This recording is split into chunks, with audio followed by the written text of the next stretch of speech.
One of the things that's very interesting about being on the road is that you're trying to get someplace, but as you're going through, you don't want to miss out on the places you're going through. So you try to spend enough time in a balanced approach to be in the city that you go to or in the place that you're passing through to experience it.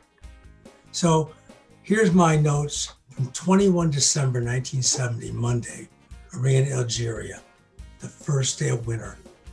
I spent an interesting day walking about the city from the port to a hill overlooking the city and the beautiful blue of the Mediterranean Sea.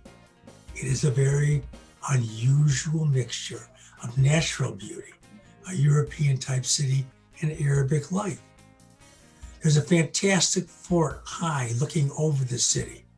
I walked quite a bit and got quite tired. It was a good day and I saw much. Tonight, my head has really been working. I played harmonica a few times today and it felt really good. I feel a bit bluesy and don't know where I'll go after Rome. Nancy and I have real differences. The stars are against us, but we'll make it to Rome, I guess, passing time and distance, but that's it. We always had a totally platonic relationship, but I thought I really liked Nancy when we were together with the gang in Marrakesh and Essaouira. But I wasn't so sure as I was traveling through.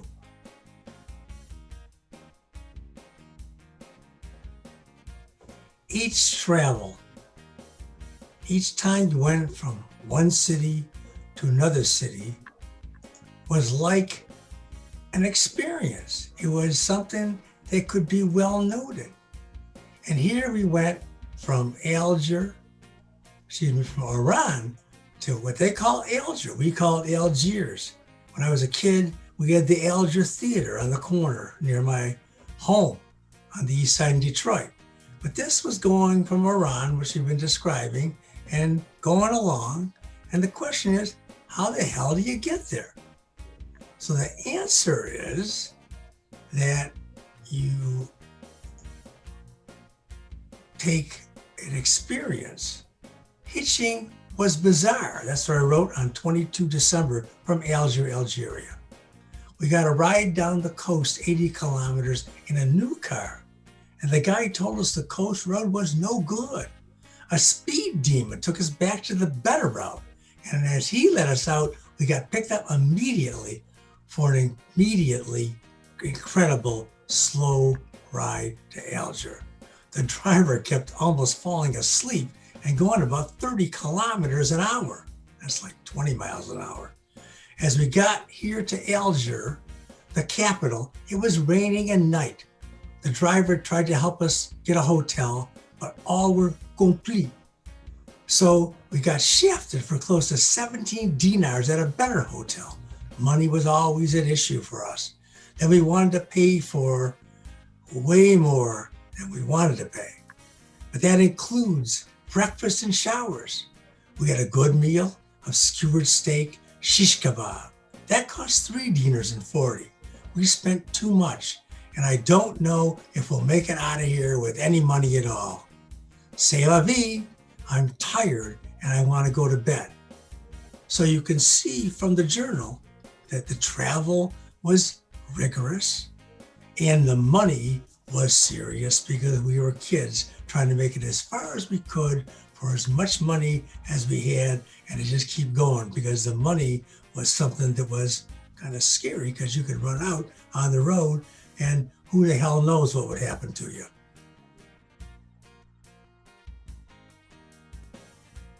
So sometimes when you're on the road and you're hitchhiking, you wind up in places you'd never even heard of. Like, remember, I was in Taza in Morocco. Well, this time, it was supposedly only a few hours to get to Constantine, 4 or 5 hours, but it took us a long time. And we went from Algiers to Setif. You ever hear of it? No, I didn't. But it was a cool place. And we decided that we could stay there. And here I am with the behind me is Setif. It's just a town, you know. And in saying that, I got to tell you, it was an interesting place though. And that's kind of a cool thing. So here's 24 December 1970, Thursday in Setif, Algeria. Right now, I'm being serenaded by the inhuman yet unnatural cries of what I believe to be a cat. It has been going on for 5 minutes and sounds almost like a baby crying. It's haunting. It took us 4 rides yesterday, here's the road part, to get here from Alger. We are still about 120 kilometers from Constantine, which was our original intended destination for the day from Alger. As we arrived into Setif, we were escorted to a youth hostel. Who would know there'd be one in a place called Setif? By 2 locals on the street who we asked for directions to a hotel. They were real dudes. The hostel is a very strange place where we're the only lodgers in this out-of-the-way town. The worker sleeps with us in our dormitory. It's very cold because we're over 3,000 feet high. I find out eventually in studying this that Setif is probably one of the highest elevations in Algeria, and it was cold as hell. And hostels were always strange, and we'll hear more stories about that as we go on. But here was one in some unknown town, Nancy and I trying to make our way, and of course, Nancy winds up complaining about the locals trying to hit up on her again. It was getting tiring to me, and I was having a hard time actually believing it because it would only happen every time I turned around. One of the things about traveling and hitchhiking and being in these very local places, not in a tour or anything like that, is you just meet people. And meeting people has its challenges as well. What I mean by that is, they're great for a while, and all of a sudden you're like, wow, how the hell do we get out of it? So again, from my journal, these guys who were leading us around Setif come along and they go, this morning, these same fellas came and took us out to breakfast. And we stayed in the hostel and watched for them to come to take us to lunch. We found a delicious couscous and drank soda and coffee. We met very many nice people at the restaurant. And they were friends of our hosts. We spent the afternoon playing ping pong. I played pretty well. It was cold. Nancy and I bitched a lot. Our host kept leading us around. Finally, we chatted for a long time at the hostel, and we went out to eat at the same place as last night. We had a really good dinner for 2.5 dinars. That's about $2. We came back to the hostel. Nancy and one dude go downstairs to the toilet. That's outside. Me and Abdul, who speaks English some, sit by the fire, and soon Nancy comes pouting upstairs, bitching that she's been attacked again. What follows is a crazy scene of me trying to communicate to the locals and vice versa. It's a nightmare. I really like these guys, although they did try to control us a bit too much. So the next morning, it's back on the road again. As you can see, we're in Setif and we're trying to get to Tunis. We wind up, after some rides, we get picked up by a guy who says, oh, come with us. The best way to go is to go to Annaba, which is back on the Mediterranean Sea. And we get picked up by a guy who is, believe it or not, involved with the manufacture of bread and automatic bread making machines.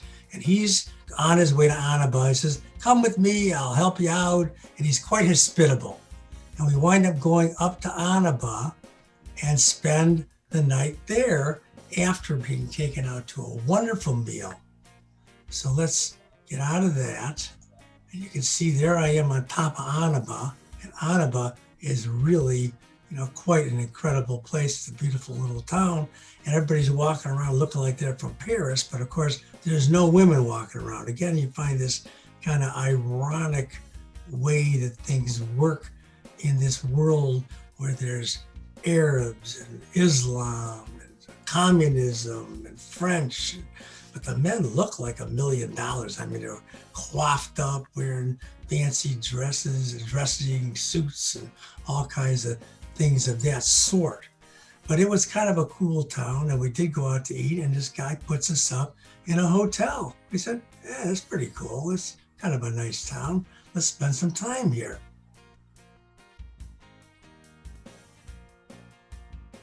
When we get to Annaba, our driver becomes our host, and he says he'll put us up in a hotel, and he's quite kind and generous, and he seems to be somewhat affluent. He actually takes Nancy and I out to a wonderful restaurant where we eat one of the most fantastic meals of my life.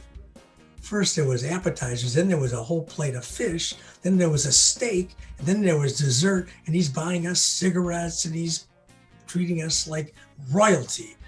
And Nancy's telling him we're engaged, but then we get back to the hotel, and that becomes problematic because they say, you two are not married. Let's see your certificate of marriage, your passports. No, you can't stay together. So it winds up, I spend the night in a room with this guy who's trying to hit up on me all night, and Nancy's in a room downstairs getting bang, bang, bang all night long, and it really got crazy in the hotel in Annaba.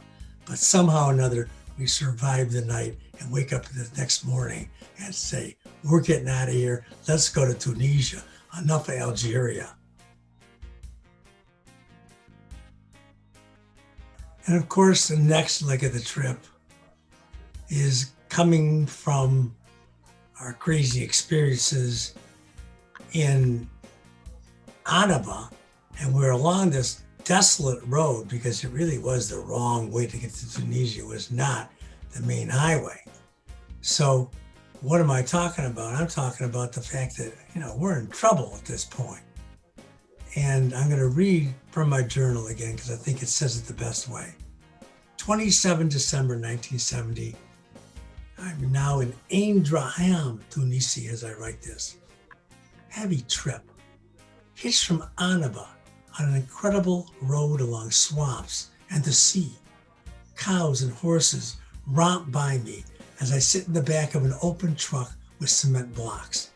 It's like a green wonderland, lush grass, blue sky, and sea. My Arab seducer had driven us out to the highway, and the pickup truck that picked us up drops us off at a little border town. We finally get a ride to the Tunisian border on this desolate highway, and we are at the frontier, the border. It's a hassle. We have to walk 10 kilometers from the Algerian border to the Tunisian border post across what I could only call no man's land. Between the borders, through beautiful green hills, we cross the border into Tunisia, but there's no guard for 3 more kilometers. It turns dark and it gets cold and it's mountainous. The scenery has been incredible. At the customs and immigration, there's no money exchange. We're screwed. We trek another 5 kilometers walking to Babouche, a tiny village. It's pitch black and we are in trouble. The next part of the evening in this tiny little village is quite memorable. We're walking along. We know that there's no place to stay. This is a village. There's no hotels. We're told that there's a town just over the next mountain, 8 kilometers away, called Darahim.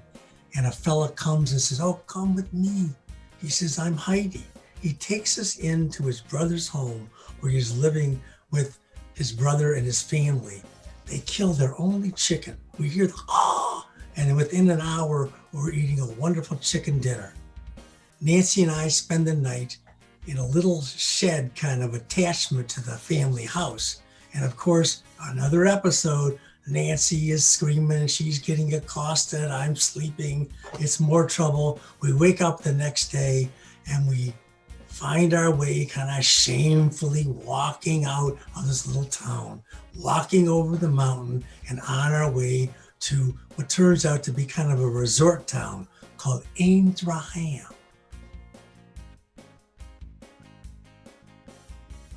So on the map, Darahim is a 12-minute drive, 5.3 kilometers just a little over 3 miles. But of course, we were tired as hell from the day before, walking and walking for 20 kilometers.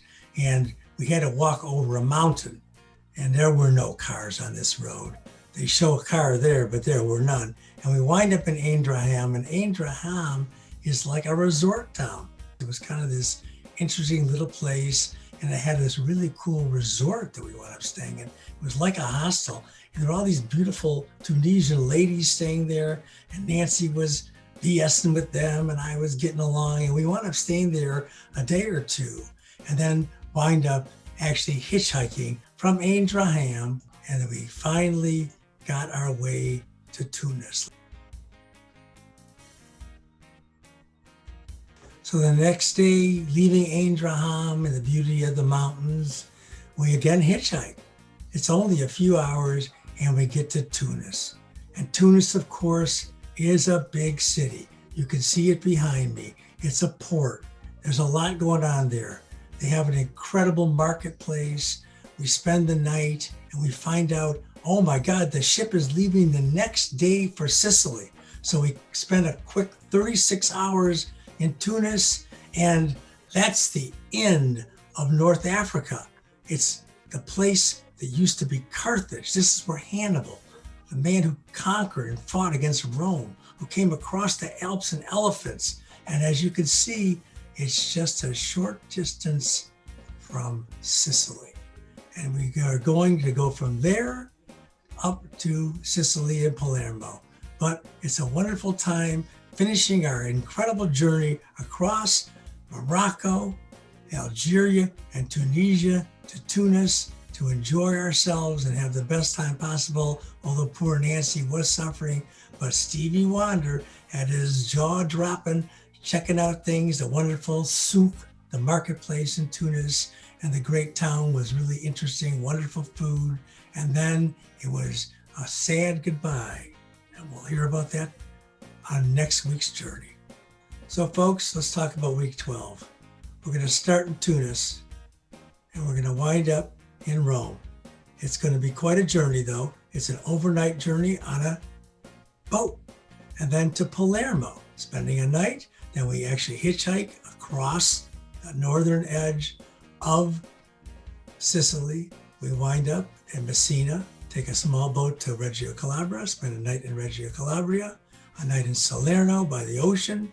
Then we wind up in Naples for a night, and we finish our travel to Rome, which was our destination. And that is the end of our travel across North Africa and up to Rome. See you then. We head back to the road through the small village. The enveloping hills tuck inside each other from my viewpoint, to where the whole panorama strikes me with nature's awe. One gets used to the majestic sights that can always appear on the horizon, but some days the sights can literally take the breath away.